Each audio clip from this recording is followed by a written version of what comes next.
We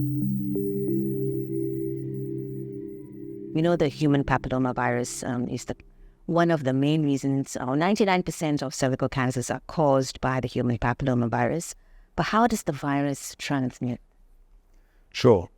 Look, HPV is a human papillomavirus. It's a virus for humans that causes papillomas, which can be everything from warts up to cervical cancer. There's 229 HPV types, but only 12 of them are shown to be absolutely causative of cancer. And the way we transmit it is by sexual activity. So any activity where you can be intimate with someone else involving the areas like your mouth or your genitals will allow you to actually transmit it. And it can also go through secondary things. So fingers or toys can also help transmit the virus. So we already considered about 12, which could be cancer-causing. Yeah, so there's 12 that are absolutely cancer-causing. There's another group of 8 which are possible or probable cancer typing. We don't test for all of those because a lot of them, it's only a very rare thing. We tend to test for either a group of 13 or 14 HPV types.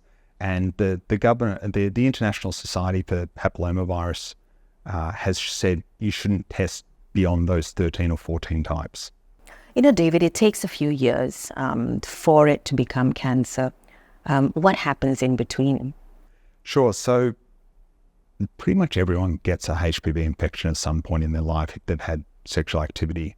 The majority of those, over 90%, will actually clear within 2 years. So the way we think of it is if you get an ulcer on your mouth, it can clear, it can disappear pretty shortly. However, if you have an ulcer that's caused by the herpes virus, it can clear, then it will come back and it will clear. And HPV is pretty similar to that. Once that infection is established, so generally after a year or two, it's got into your cells and it will be there for a very long time. It starts to replicate. It starts to create lots of new viruses and create the components of viruses like proteins. And there's 2 proteins that the HPV virus makes that can actually cause the cells to change over a very long period of time, 10, 15, 20 years, even longer, so that those cells become odd. Originally, they become a little bit odd, they look a bit strange, and then eventually develop into cervical cancer. And do we know what triggers that change in behavior of the virus? So it's a bit of luck. The virus will get exposed to the cells on the inside of the cervix, sort of inside, outside of the cervix. Now, if those cells get shed and got rid of while the virus is in them, you get rid of the virus. Certain HPV types are much more likely to stick around. So HPV 16, which accounts for 50% of the cervical cancers in the world, it doesn't really matter which area of the world you're in, whether you're in Australia or Malaysia or Ghana or Belgium, it accounts for half of all the cancers. That is much more likely to stick around than some of the other 13 or 14 types. How much do we really test for? Is it, how few, or if we have to do the minimal, what would they be?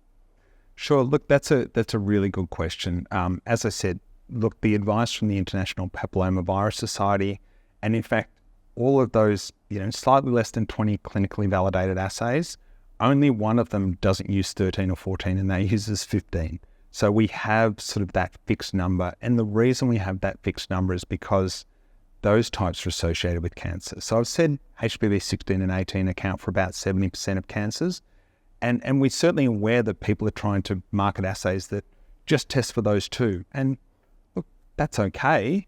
But I don't think we want to reduce cervical cancer by 70%, even if we tested and identified all of them.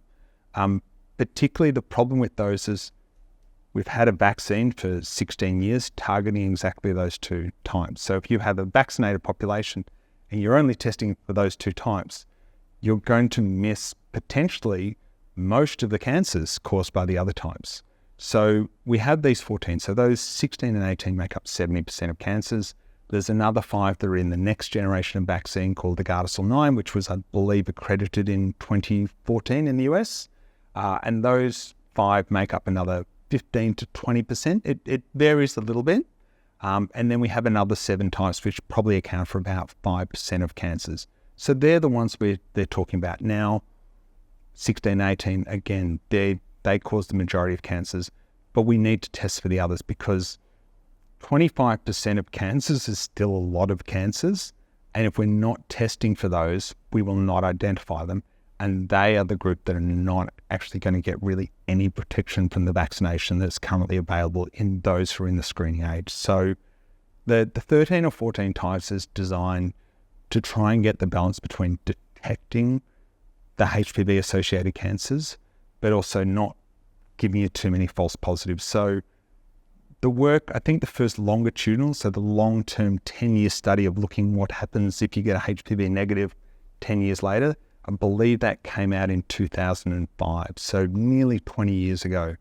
There's been a lot of work. There's, in the Australian program, we did over 3.5 million HPV screening tests in the first 2 years. There's millions and millions of these tests, and we follow up those people, and we know the value of why we test for the amount of types we test for. Not too many, not too few.